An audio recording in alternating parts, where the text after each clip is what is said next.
गुरु भक्ति योग। आध्यात्मिक मार्ग में हर एक साधक को गुरु की आवश्यकता पड़ती है। केवल गुरु ही वास्तविक जीवन का अर्थ एवं उसका रहस्य प्रकट कर सकते हैं तथा प्रभु के साक्षात्कार का मार्ग दिखा सकते हैं। केवल गुरु ही शिष्य को साधना का रहस्य बता सकते हैं। जिन्होंने प्रभु का साक्षात्कार किया है वे ही आदर्श गुरु है। ऐसे गुरु अपने मन एवं इंद्रिय पर प्रभुत्व रखते हैं। वे सब शास्त्रों का रहस्य समझते हैं। वे सरल, दयालु, सत्यप्रिय व आत्मरामी होते हैं।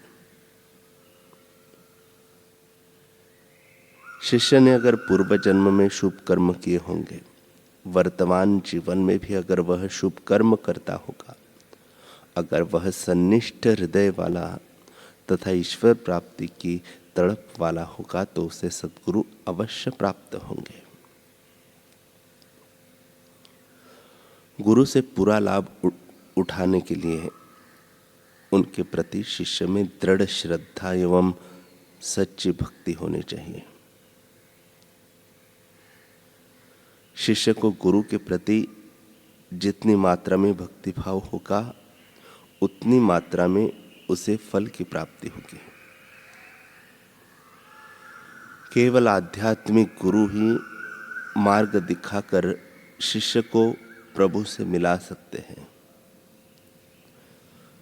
गुरु मनुष्य के रूप में साक्षात ईश्वर है।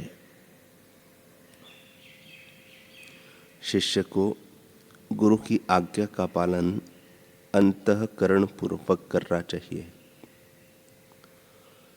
गुरु के द्वारा निर्दिष्ट पद्धति कभी कभी शिष्य की रुचि को तत्काल अनुकूल भी न हो, फिर भी उसे श्रद्धा रखनी चाहिए कि वह उसके हित के लिए ही है, लाभदायी ही है। अपने सर्वोच्च दिव्य विभूति का भान होते हुए भी भगवान श्री कृष्ण ने अपने गुरु सांदीपनि की कैसे सेवा की और उनके पास अभ्यास किया, यह तो आप जानते ही हैं। जिस शिष्य को अपने गुरु में श्रद्धा होती है वह ज्ञान प्राप्त करता है। पूरे हृदय से संकोच रहित होकर संपूर्णतया अपने गुरु के शरण में जाओ। गुरु इस पृथ्वी पर साक्षात ईश्वर है, अतः उनकी पूजा करो। शिष्य को गुरु की सेवा करते रहना चाहिए।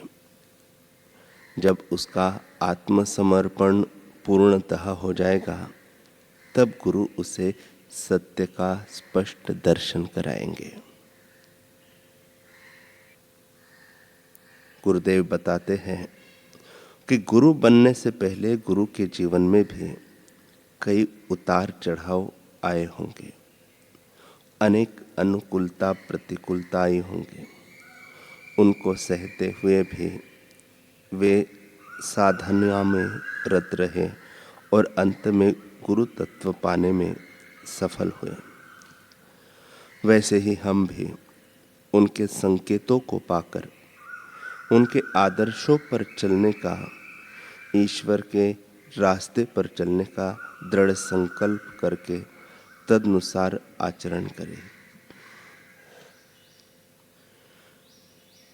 जिनके जीवन में सद्गुरु का प्रकाश हुआ है, वास्तव में उन्हीं का जीवन जीवन है। बाकी सब तो मर ही रहे हैं। मरने वाले शरीर को जीवन मानकर मौत की तरफ घसीटे जा रहे हैं। धन भाग्य तो वे हैं जिनको जीते जाते सद्गुरु मिल गए हैं।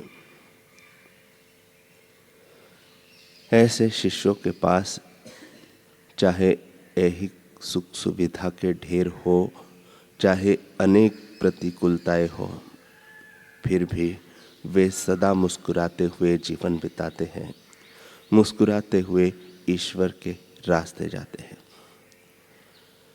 उत्तम साधक लांछन सहते हैं, फिर भी धन्यवाद देते हैं, कभी फरियाद नहीं करते।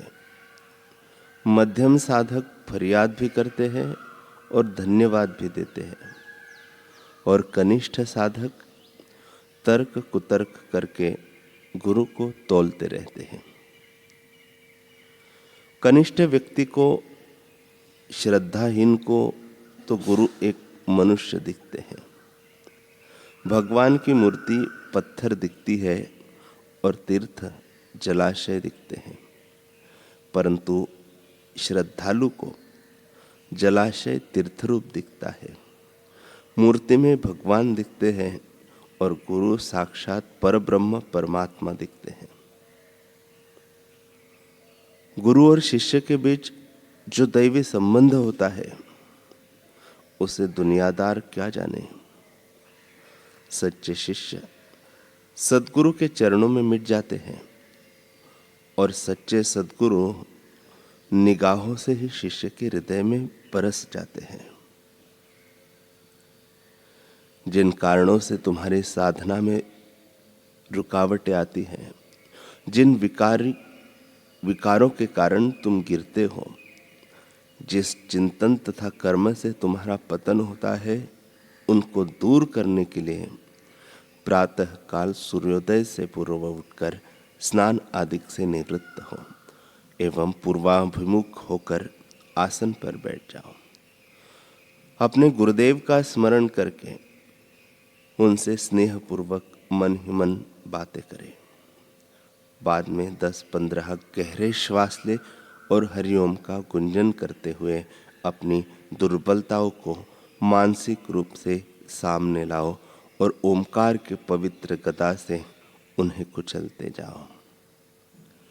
गुरुदेव की तरफ एकटक देखते हुए उनके साथ मानसिक संबंध जोड़ो।